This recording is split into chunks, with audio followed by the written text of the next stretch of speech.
Welcome to Today of All Days, episode 57. In my kitchen, the chef kisses you! Today is Tortellini Tuesday, July 25th, 2017. And today is the greatest of holidays, for today is Culinarians Day! Today is a day to celebrate all aspects of cooking. It doesn't matter if you are new to cooking or a professional chef.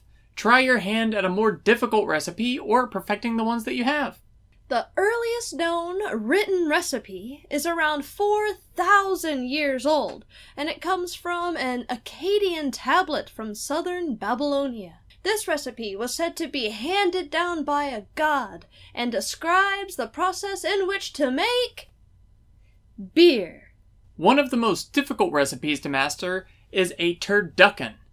A turducken is the ultimate Thanksgiving feast with a chicken stuffed inside of a duck, stuffed inside of a turkey. The thing that makes this dish so difficult is removing all of the bones without breaking the skin, as well as the different cooking requirements for each type of bird to be thoroughly cooked without it drying out in the process. I cannot even imagine the process that you would have to go through to remove each individual bone so that you could just bite into a chicken or a duck. It's crazy. My question is the duck stuffed prior to being stuffed in the chicken? I would imagine it would have, well, I don't know, because it would be squishier. So you could stuff the duck and the turkey than the chicken and the duck. I don't know about stuffed poultry, but I sure do know how to stuff a pastry.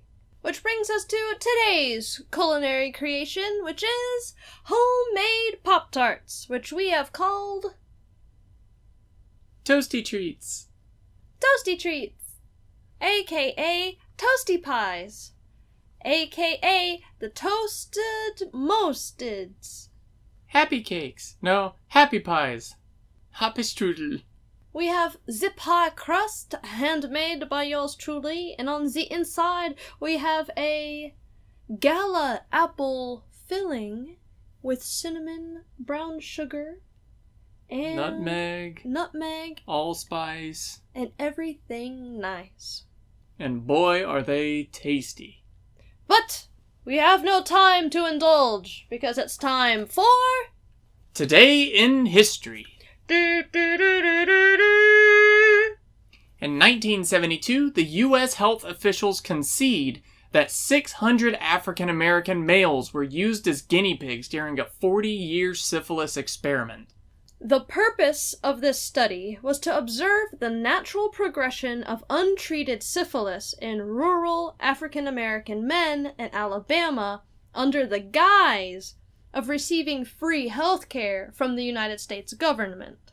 After funding for treatment was lost, the study was continued without informing the men that they would never be treated. None of the men infected were ever told they had the disease, and none were treated with penicillin even after the antibiotic was proven to successfully treat syphilis. Only 8 of the 600 men in the tests survived. Man, if that is not some crap. Years later, President Bill Clinton was finally informed of this, and he made a public apology to the remaining 8 survivors and the families of those who were involved in this experiment, saying that it was a breach of ethics. And that it was a blatant form of racism. Because he did say that. He was like, blatant racism was used. It's like, oh, let's pick only black guys. It makes me upset. I'm upset about it. And it makes you wonder if the American government has ever particularly picked on any other races in trying to experiment or promote any sort of idea in the public opinion. Or if they are currently doing so. But we shall spin on over to National Carousel Day! Other popular names for carousels are jumpers, gallopers, horseabouts, and my favorite, flying horses. During the Middle Ages, knights would gallop in a circle while tossing balls from one to another, an activity that required great skill and horsemanship. Early devices, then called Carousel, or Little Battle, took this jousting tradition and added different variations, becoming cavalry training mechanisms. With increasing public interest, carousels were being operated at fairs around Europe by the early 18th century. The first carousels often had wooden, animal-shaped seats hanging from chains and were powered by actual animals pulling the carousel around in a circle.